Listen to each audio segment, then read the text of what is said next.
Hello everyone, my name is Raisa Igroff and I'm here with Lindsey Graham, the one, the only, the famous, or shall we say infamous, Lindsey Graham. Lindsey, how are you doing today? I'm just fabulous. How are you? I'm doing well. Thank you so much for asking, and thank you so much for being willing to go on to this interview today. I am looking forward to hearing your story because I know that that's something you've been a bit of a media star as of recently. A little bit, yeah. Can you tell us a little bit about who you are? Yeah, yes, I am a mom of 3 kids. I have a 7-year-old, a 4-year-old, and a 6-month-old. A business, I'm happily married, and the owner of Glamour Salon, which is the business that I opened against the mandate about 4 months ago. So yeah, amongst all those hats that I'm wearing, I'm also now kind of a political figure. So life's been even extra interesting since all that. Yeah, well, and you know what, that political hat fits very well on you. So, can you tell us a little bit about what happened with that? Like, how did that even start? Like, give us a little bit of background with going against that mandate. How did that start? Well, it went very, very differently than I anticipated. It was never a big thing on my agenda to defy the government and be in the news. But we had shut down. Okay, well, this is apparently going to be a couple weeks. We can manage that. But of course, at 2 weeks, there was going to be another 2 weeks, and then an undisclosed amount of time. And it became very apparent to me, and I'm not very politically knowledgeable. I've never really been into politics, but it was very, very clear to me from the beginning that there was a political agenda, and that there was more behind flattening the curve than actually flattening the curve. And so from the get-go, I felt strongly that that the government was trying to control us. And so it didn't take long before I realized we are not going to survive this unless we. I decided that my salon was the way, the one source of income that we could try to open without affecting too many people, because like the tanning salons we own are franchise. So we don't want to compromise a franchise name, by opening those salons. But my salon is mine. I've built it for 15 years and I was willing to take the hits personally. And it's going to be one of the most amazing things in my life. And I have no regrets about it. I believe that when I opened my doors, I was doing the right thing. I still do. And it was the best choice for our family, no matter what the consequences. Well, and I can't imagine making that decision, because when we all hear, oh, the government's doing what's best for us, the citizens, the people, we all think, well, if I'm going to be a good citizen, if I'm going to do what's best for the citizens, I should do what the government mandate said. But you put your foot down and you said, no, I need to feed my children. I need to do what's best for my employees. So I'm going to open. And you made that decision. I cannot imagine how difficult that was.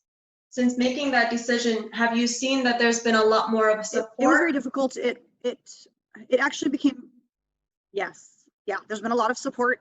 This decision became a little bit more difficult when the media got involved, and I had to start taking hits from you to have a ton of support. And then just a little bit of attacking from the left, from liberals, from people who believe that, legitimately I'm a murderer for opening my salon. That made it more difficult. I wasn't expecting that response because like I said, I thought this is not real, you guys. I mean, COVID is real, but it's not a pandemic. It's nowhere near a pandemic. And the government isn't treating it like a pandemic.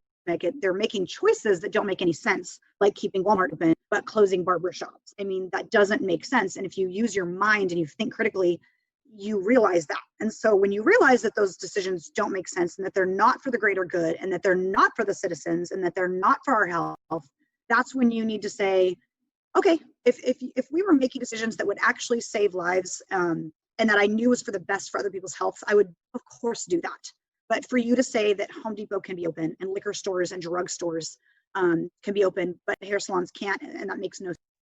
Yeah, and the sad part is with salon owners, it's one thing to own a salon, but then also that the hairstylists as well, they don't earn much, and that's even more difficult for them because they're the ones that are actually doing hands-on with the customers, and if they can't work, they can't eat, they can't feed their families. That's a very difficult situation for them.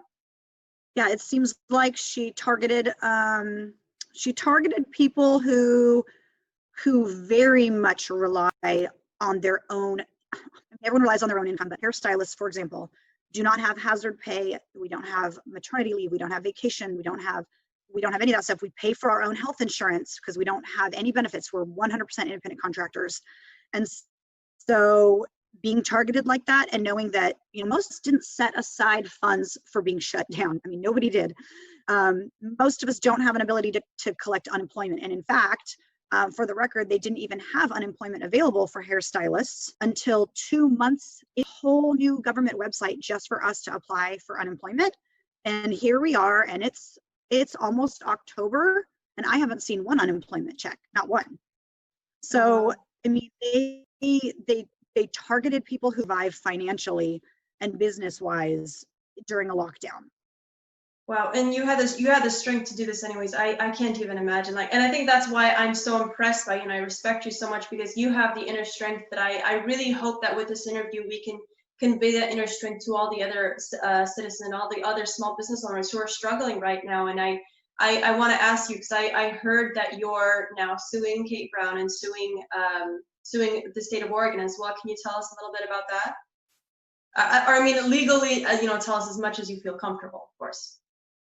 Yes, yeah. There's quite a bit I can tell because we're not very deep into it yet. It's going to take a while. But yes, we have filed what's called a tort claim, which is, we did that. We are starting a legal process with them. So they are not to destroy documents. We're looking for whistleblowers. They can't destroy any evidence. And so that was filed pretty quickly. We are instigating a full-on lawsuit where I am suing Kate Brown herself personally. I'm suing Kate Brown as the governor. I'm suing Oregon Health Authority, Oregon Health Licensing Agency, and Child, as well as for violating my 14th Amendment.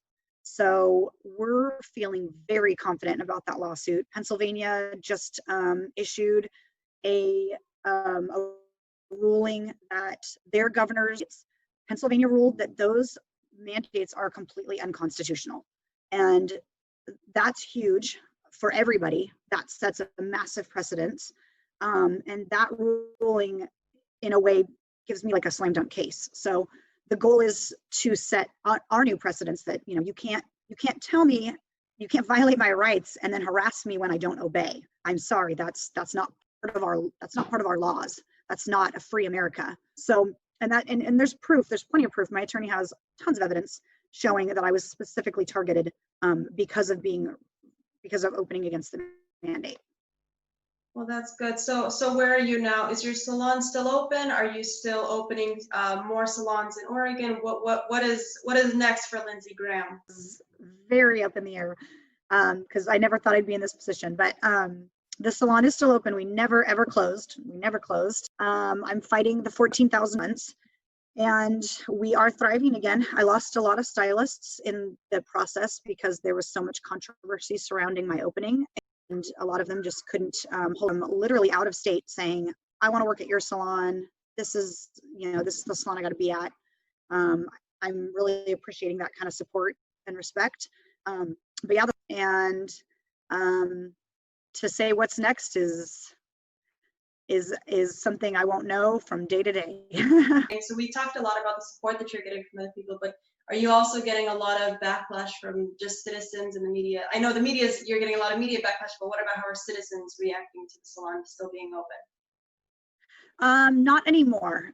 There's a very clear line between believing that I'm, actually a murderer for opening my business, and I can't, or even, the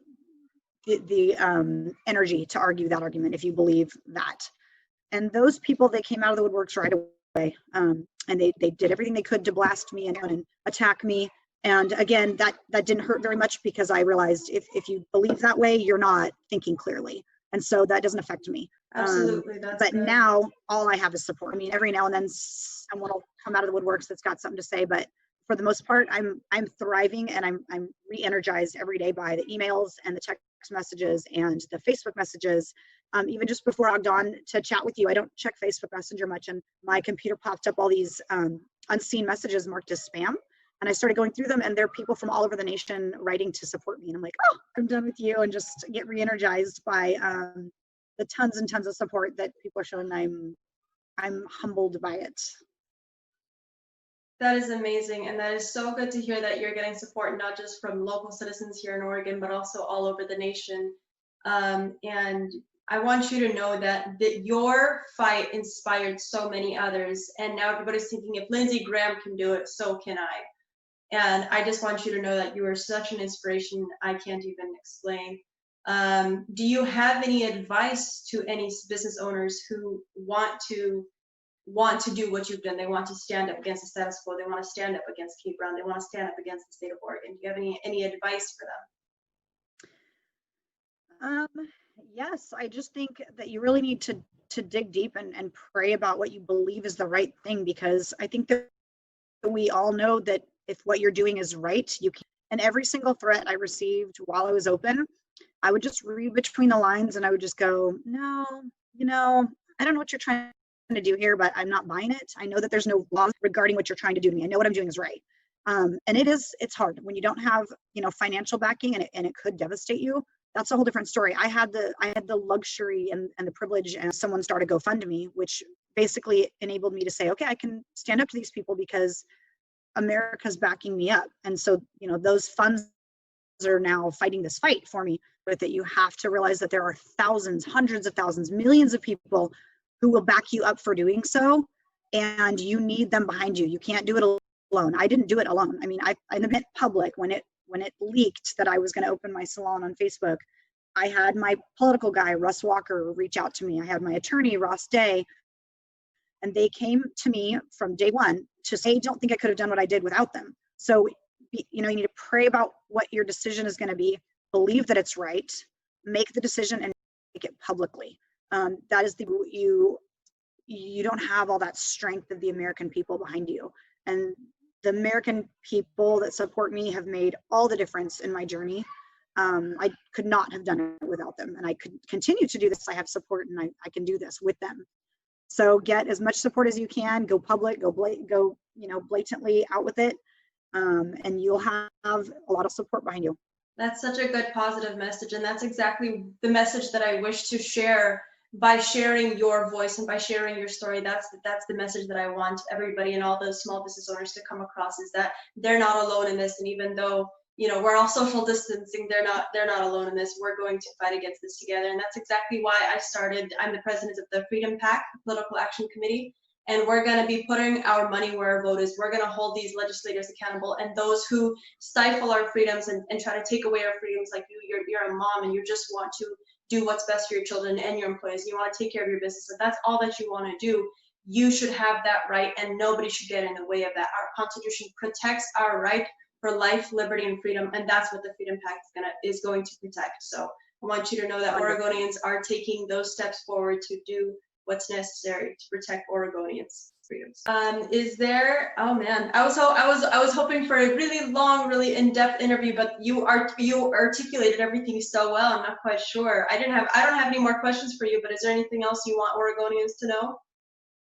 Yes, I do. I want Oregonians to know that my attorney, Ross Day, is running for Kaiser.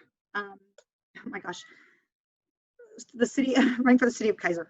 I can't think of the political term. Like I said, I'm not a politician person. He's running to be on the board for the city of Kaiser. I have a whole thing that I'm going to put out for him, but he, like I said, he's been with me from day one. He didn't jump on the bandwagon after he saw my huge GoFundMe or he saw, my media outlets. He was there with me before I even entered my course. And so he has fought this fight with me, and he supports small businesses. And I am going to be posting some stuff on my public page. I would love it if everyone could follow that, because that's where I do all my updates about my story and my lawsuit. And but I'm going to be posting some stuff about him, and I would really love it if people would share, because we really need to start paying more attention to who's running our government agencies, and it needs to be people like him.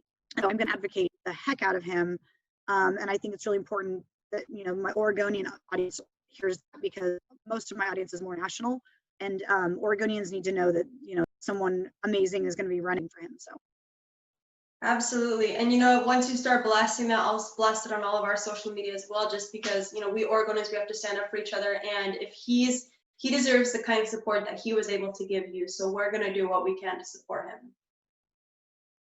wonderful. Awesome. And let me know if there's anything I can do to help your cause. I will. Thank you. And Lindsey, thank you so much. You are a beam of light and hope in such a dark time for Oregon and the entire nation of America. So we really do appreciate you. God bless you. And we hope you have a wonderful day. Thank you. You too.